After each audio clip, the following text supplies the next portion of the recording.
প্রিয় দর্শক, আমি সমতুল নস্কর আর আপনারা দেখছেন নবরূপের সংবাদ।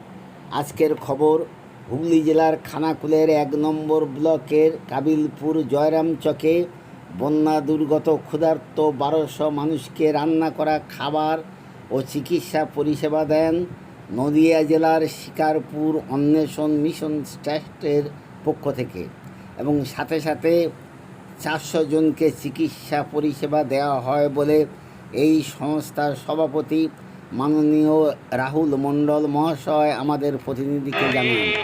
চলুন দেখে নেওয়া যাক।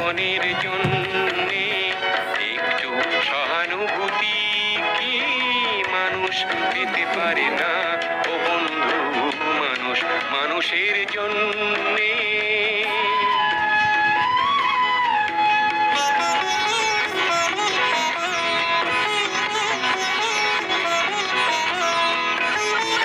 মানুষ মানুষকে পণ্য করে। আমাদের এই চ্যানেল পেতে সাবস্ক্রাইব